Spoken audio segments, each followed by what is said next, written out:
Murdered 7 rival mobsters, gunned them down execution style. Right here, the St. Valentines Day Massacre.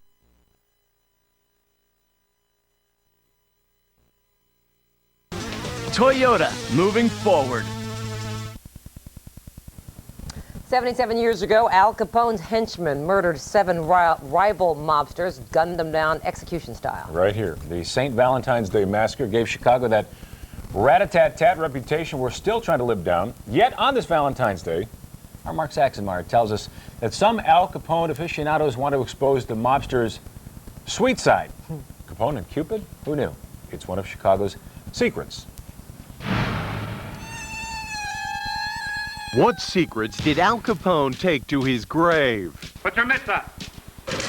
All of you. Were there more bloody massacres we don't know about? Hidden cash that still hasn't been discovered?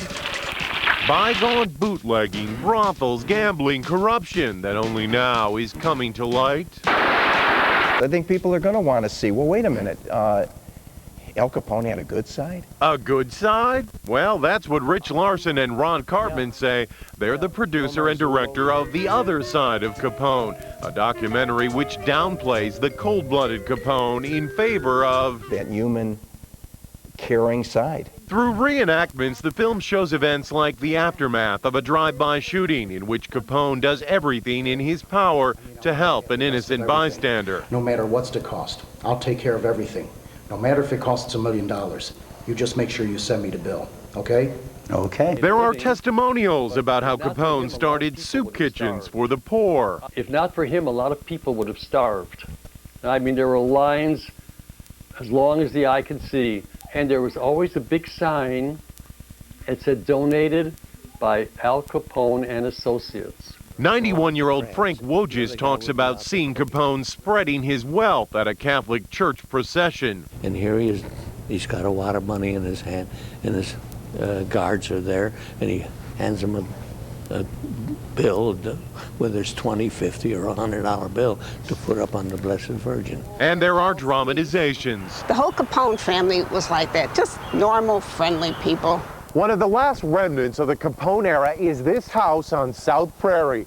It was Al Capone's house. He built it in 1923, and he lived here with his wife and his only child, a son, as well as several siblings and various other extended family members over the course of several years. Some of his own family members and friends had fallen ill due to drinking spoiled milk. So the film shows Capone insisting that expiration dates be added to all dairy products. He uses his influence on local government leaders to get it done.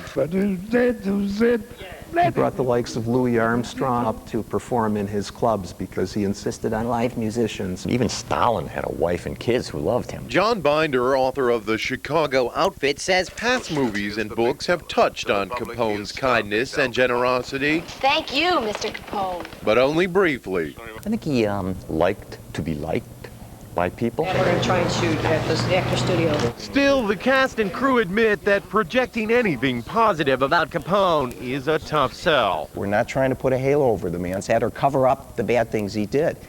It's just showing those aspects of his life that most people don't know about. At the end of Capone's life, the film portrays him standing at a chapel service in prison. He was a broken man, and he could have very well been very sorry for many of the things that he did in his life. Sorry, indeed.